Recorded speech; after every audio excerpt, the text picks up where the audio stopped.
Pádel. Today we are with Dani Gamarra, a Madrid-born journalist, communicator, content creator, paddle coach. I would say a man of all trades. So welcome to Pádel, Daniel. Thank you to invite me.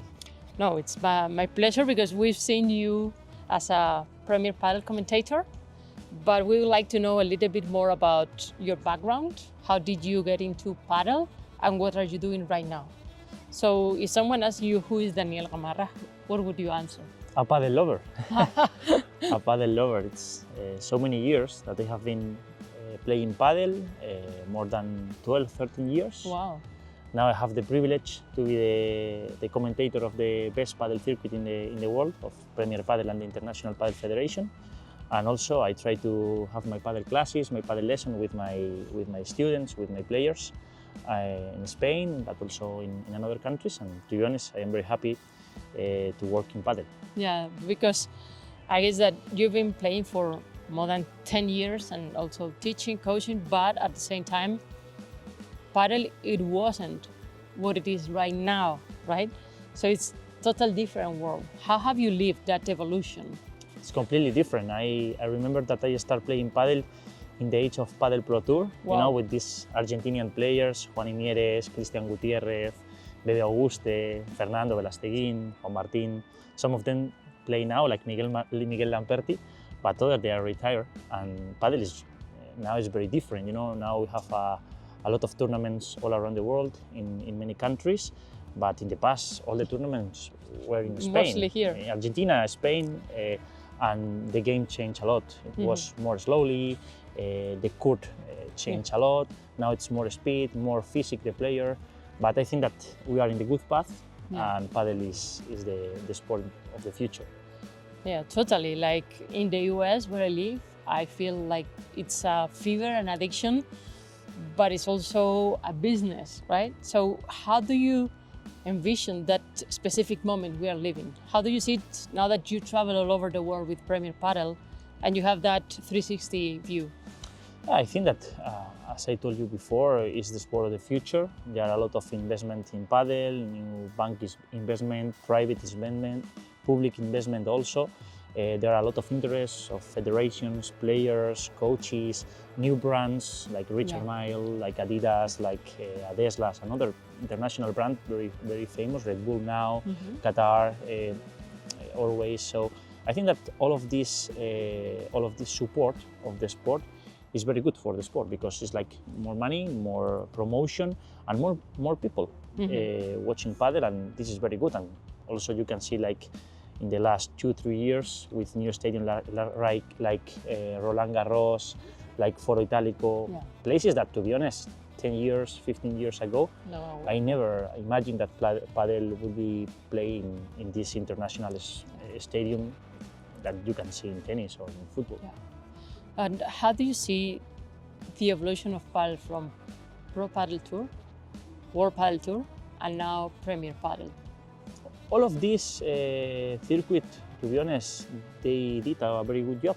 Padel Pro Tour, like the beginning, like the first professional paddle circuit, we can say.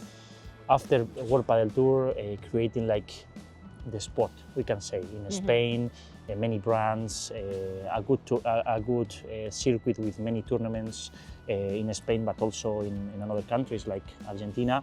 And now Premier Pádel is the moment of the international. It's like the moment that paddle will be international in the future. You know, is that the circuit that I think that in a few years, with the work of the International Paddle Federation, will achieve that paddle will be Olympics. Hopefully, yes, and I like it because there's also like kind of a path. So everybody's like growing and pushing in the same direction, and I think that's important. So when you travel, what do you feel like? You've been to Qatar, Dubai, the Americas. What do you think is different in each geography? How do you see the evolution in different places? Yeah. In some places, I think that it's true that we need more fans in the stadiums and more people watching paddle.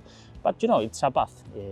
It's true that it's possible that in the first tournament there are not many people in the stadium, but you have to do it because with the television, with the broadcast, with all the the staff, the media, that kind of things, it's possible that next year, next season, or in 2-3 seasons, will have full this stadium in another country that now there are no many people, but it's the path that we have to do if we want that Padel will be a worldwide sport.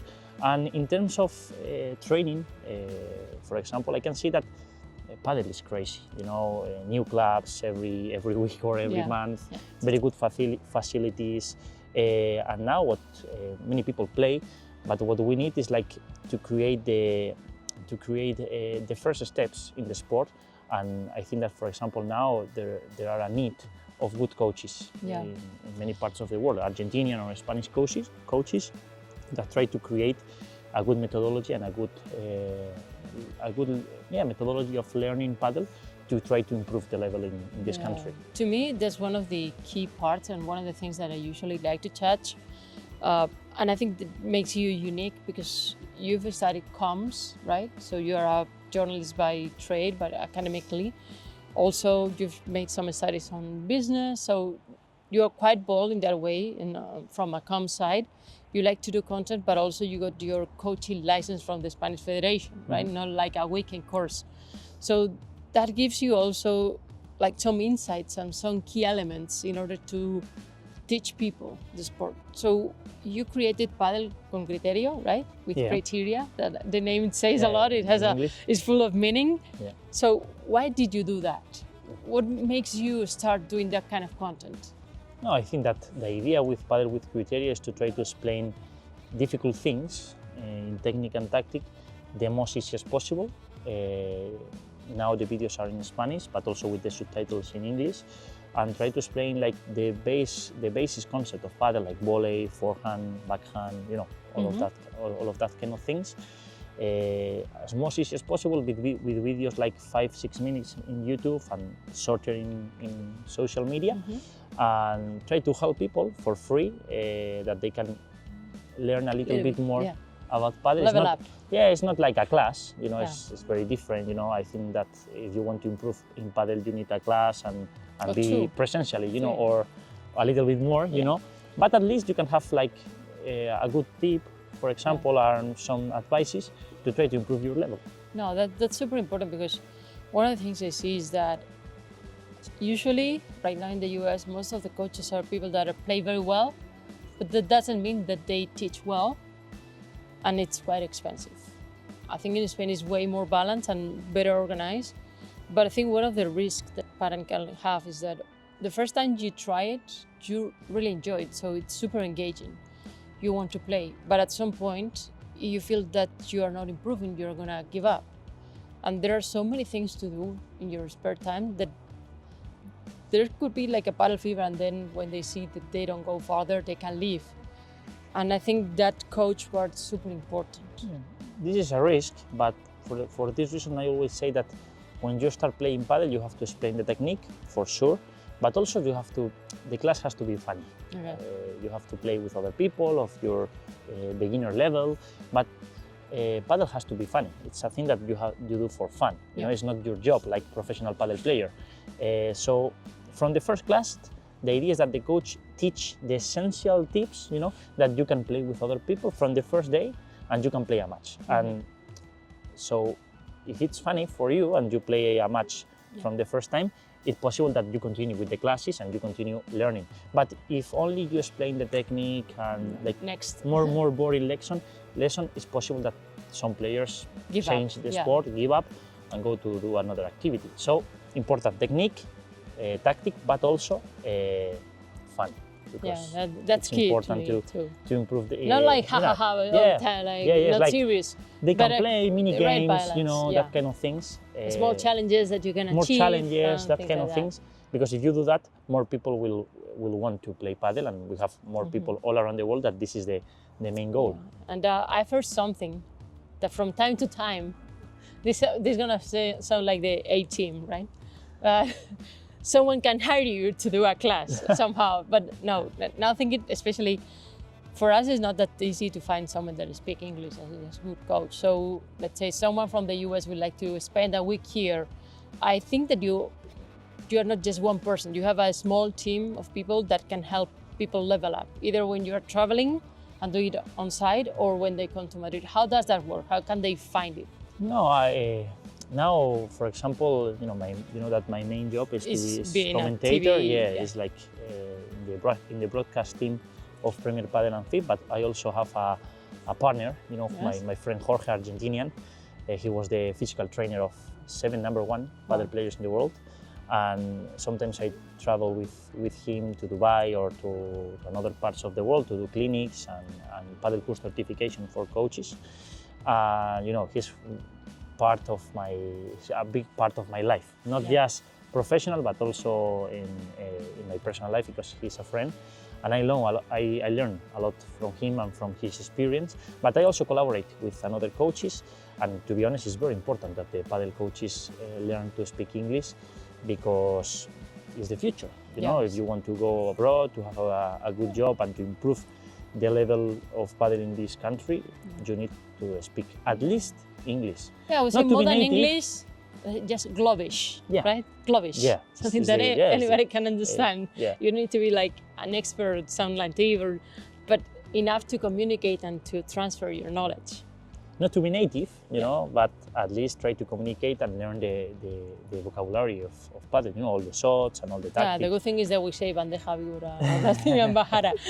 Yes, chiquita, all of this is the same. Yeah, that's funny. Because we create, so at least we have this word. We have that privilege right now, and I like it.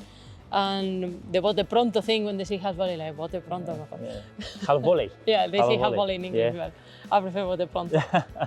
Nicer. And what do you have in your hand? What's that? One of my rackets. Okay, so you're an Adi player. Adidas coach. Adidas coach. I am one of the you're right. Adidas coach this year, this 2024 season, and I'm very happy they have. We're in 2025. Yes. I hope. They need to negotiate. I have to negotiate. You have more exposure. Have to be more expensive. Let's talk to them. I have to negotiate. I'm saying it. He's saying it. But friendly reminder. But yes, they are doing a great job to try to globalize also this sport. It's a very famous brand, very known in soccer, in football, and also in another everything. sport. It's a also global brand, and also on the street, like a streetwear brand. So it's right now that high fashion party brand. They want to be like a sport. So now it's the opposite. It's cool. For Padel, I think it's very important than a brand like Adidas. Yeah, they came very early. This sport. And it's very good. I think that kind of brands, if they involve in Padel, is because the sport has a very good future. Yes. So from a journalist point of view, how do you prepare yourself for something that you really love? Like, it's not the same as covering, I don't know, the results of this company or that thing, because Padel is also part of your heart. Yeah. Right? So I think it's an extra motivation, but also an extra responsibility when you are like not just commenting, but also somehow evangelizing. Yeah. How do you prepare before a tournament? To be honest, the first thing that you have to take into account when you comment or you are involved in the professional Padel circuit, in Premier or in the International Padel Federation, is that you have to be neutral. Yeah. This is the most important thing. You can be coach, you can be player, you can be journalist, but you can be what you are. But in this moment, you are representing Premier Pádel and the International Padel Federation worldwide. Many people are listening you in the broadcast, so you have to be as most neutral as possible and as most professional as possible. And you have also to try to be near of the values and of the message of the International Padel Federation or Premier Pádel. So this is the most. Which are quite neutral too, right? Like it's spreading the word and you are the voice of Premier Pádel or FIP when you're like in a FIP tournament. So this is the most important thing, and also it's important that you have knowledge in communication and also knowledge in Padel. Which is like an axis. The triangle. Of being that's important to have that, because I think right now there's not that many people that have all those traits in order to make it properly. And how do you see Padel in the US? What people get here in Madrid, right? Like Madrid is the top capital of the world. I never been in the US yet. Hope to see you soon in Miami, right? Hope I can go soon. I never gone yet, but I see in social media, a lot of news, that kind of thing. I think that they are doing great things, you know, with a lot of tournaments, very good club, with very good facilities also. Some players that they retire now, they are living there, like Martin Diaz, for example, like the ambassador, you know, and also as a coach in reserve. And also initiative like PPL, that kind of things. I think that that's spreading it's very good. And you know, it's very good for the sport. Watching the best paddle players in the world playing this private circuit, it's good for the sport and good to promote the visibility, you know, of the US in paddle all around the world.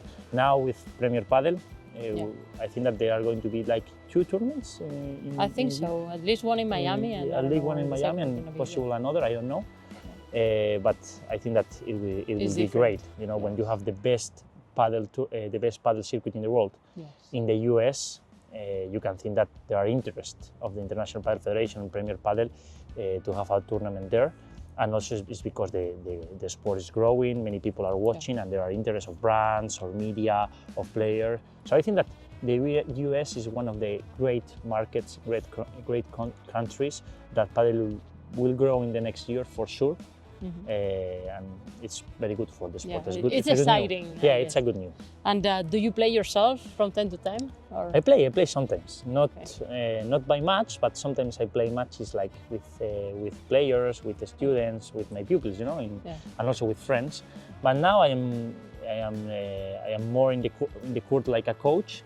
But sometimes in my free time. I mean for fun. I play not competitive, but for fun. I'm not playing tournament, that kind of things. But sometimes I play with the people, you know, with my friends, that kind of things. That's I play. I think that I am still playing a little bit. Well, not as before when I play tournaments. But more than a 5. Yeah, tú sabes. I know. And, but sometimes I play. My last question is, what would you like to happen in 2025, now that the year is starting? Your wish for this year? My wish in professional, you know, in professional terms, I would like to be involved in paddle 1 year more, you know, as a coach or as a commentator, but try to live in paddle because it's the thing that I love most. And I have to say thank you to God or to the life to give me this opportunity to work in the thing that I love most. Yeah, that's a privilege. It's a privilege, for sure. Something exciting. Thank you, Dani. Thank you so much. My pleasure. Hope to see you in Miami soon. Hope to see you in Miami also.